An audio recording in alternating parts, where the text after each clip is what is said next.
Belakangan ini, perhatian warga Indonesia dibuat tersedot kepada salah satu pengusaha bernama Mardikuwowi Prasetyo, atau yang biasa disebut Mardikuwowi saja. Bukan tanpa alasan mengapa atensi publik sangat tinggi untuknya. Hal ini karena Mardikuwowi yang dijuluki Bosman Sontoloyo itu mengupas habis masa depan negara kita di tengah pandemi COVID-19 hingga sampai menyebut adanya kemungkinan perang. Lalu, siapakah sosok Mardikuwowi ini hingga pemikirannya sangat menarik untuk disimak? Mari kita ikuti langsung biografinya berikut ini. Berbicara mengenai Mardikuwowi, pria yang dulu kita kenal sebagai pakar mikroekspresi ini sekarang adalah seorang bos dari 32 perusahaan, baik itu berskala regional maupun berskala nasional. Sebut saja PT Empora Gaharu, PT Titis Sampurna, dan Narapati Mind and Mental Clinic. Beberapa perusahaannya berada di sektor minyak dan gas yang mana membuat pendapatan Mardikuwowi diklaim mencapai 2,96 triliun rupiah atau sekitar 200 juta US dollar. Saking terkenal dan berjayanya bisnis Mardiku di Indonesia maupun luar negeri, disebut-sebut jika seseorang yang dinamai Bosman Sontoloyo ini mematikan aliran gasnya di Singapura, maka negeri tersebut separuhnya akan gelap gulita. Wow, amazing ya friend. Sebagai orang berduit dan kebetulan seorang muslim, maka Mardiku pun membaktikan dirinya dalam kegiatan filantropi. Melalui program Rumah Yatim Indonesia, ia sudah memiliki 10.000 santri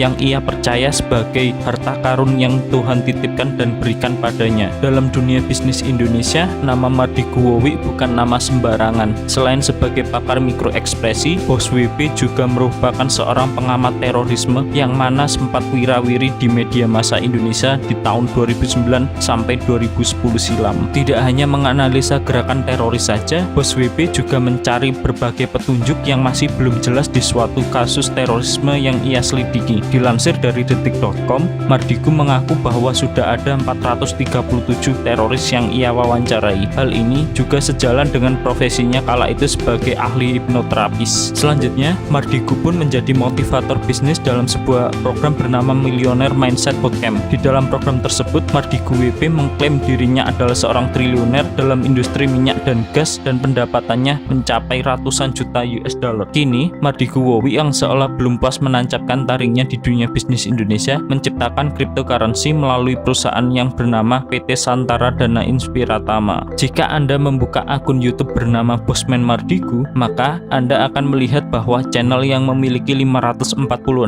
subscriber itu merupakan salah seorang yang rajin membagikan ide-ide pemikiran dalam video narasi yang dikemas. Salah satu video yang populer adalah tentang masa depan ekonomi bisnis dan negara di tengah situasi pandemi yang mencekam ini. Di dalam video tersebut, Mardiku WP menyebut adanya kemungkinan perang pasca pandemi corona antara China versus US. Entah itu benar atau tidak, namun pemikirannya boleh dibilang cukup kontroversial dan digemari banyak orang. Berkat video itu juga namanya melambung di publik. Nah, kini Mardiku pun membuat gebrakan dengan pemikirannya yang nyeleneh lagi. Melalui PT Santara Dana Inspiratama, Bosman Sontoloyo ini menjadi perbincangan di dunia blockchain teknologi dan dunia cryptocurrency. Bahkan, Bos WP menjadi satu-satunya orang yang pertama kali melahirkan cryptocurrency pertama di Indonesia. Tentunya, hal ini menjadi pertimbangan OJK dan BI, di mana belum ada startup di negara ini berani menerbitkan uang digital. Demikian ulasan mengenai Mardikuwowi, mulai dari profilnya, sepak terjangnya dalam dunia bisnis Indonesia hingga pemikiran kritisnya. Semoga ulasan ini bermanfaat untuk kita semua.